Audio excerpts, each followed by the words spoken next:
Welcome everybody to this edition of Attention Talk Video. I'm your host, ADHD and attention coach, 𝐓𝐘𝐒. We're here today to talk about old school solutions to ADHD issues and actually really try to illuminate just why it was easier to deal with ADHD a long time ago, maybe why it's harder right now, and to kind of give you a mindset to be thinking about on how to manage your ADHD. Before we get into things really quickly, we want to make you aware of children and adults with attention deficit hyperactivity disorder, better known as CHAD. They're a place where you can get evidence-based and evidence-informed information on ADHD. Just go to 𝐶HADD.org. Old school solutions to ADHD problems. So, society has cracked the code on your psychology. They know that if they make it easy for you, it's better for them, and it's harder for you. So back in the day, I remember back in the 80s, I got out of college, I was selling group health insurance and then voluntary benefits, and we knew we wanted you on payroll deduction because each month when we took money out of your paycheck to pay for maybe supplemental life insurance, you didn't have to write that buying decision each month. It was automatic. It became invisible. So there was not a challenge. It was easier for us. That same concept is applied through. And if you realize everybody's trying to bring things convenient for you for their own self-benefit. But in the old days, there was a barrier between your impulse and actually doing something. So maybe make the decision to buy something. In the old days, we actually had to go to the bank and we actually had to get the money while the bank was open. Yes, I was back in the 80s when they didn't even have ATM machines and the early stuff, but the need to go to the bank and get this was a deterrent. It was an obstacle. Now I can just push a button and it automatically kind of goes through.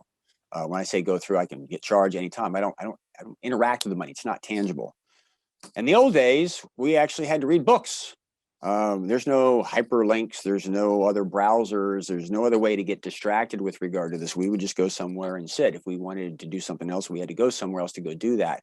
So we weren't tempted by these other things.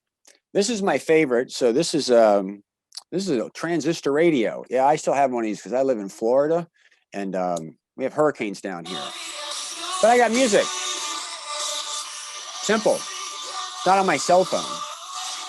Not on my cell phone where I'm being tempted by other notifications and other apps and stuff. It's easier for me to self-regulate and just really listen to the music. Other things, old school stuff that I have is, we used to have phone books where you'd go look up businesses and stuff in the yellow pages.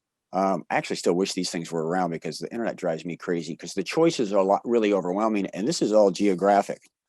The other thing too, millennials out there, you ever seen something like this called newspaper? This is also really good. There's a finite amount of news. Matter of fact, there's a couple different sections. If you don't like the Metro section, you don't read that. If you like the sports section, it's there. It's not like you get on the newspaper and all of a sudden it's like you start reading the newspaper at 8 o'clock at night and it's 4 o'clock in the morning. It's finite period of time or finite amount of information. The whole point of this stuff is that there used to be obstacles to inhibit us. We weren't tempted so much by things, or we had to exert effort, and that was enough to help us self-regulate ourselves. It's a concept that I really encourage you to begin to think about. The more you can build this stuff back into your world and make some adjustments where you're not tempted every day, you might pay attention to things a little bit longer without those. Actually, it's actually really funny right now is because I got people during the pandemic now that say they can't even watch a sitcom. Back in my day, sitcoms were all we could watch. There was only 3 channels, only 3 choices back in those days. In fact, I used to be the remote control for my dad. Hey, change the channel. And sometimes it was too much effort to go do that.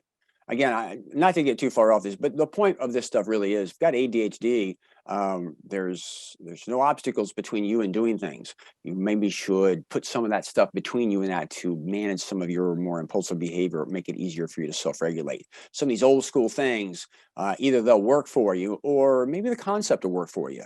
Gives you the mindset to think through some of that stuff. Anyway, hope you think about this. If you're new, subscribe to our channel by hitting the subscribe button. Please leave a comment. If you have other old school solutions, I'd love to hear about them. With that, join us on our channel next week for as we release another tip. We hope you found this valuable. Take care.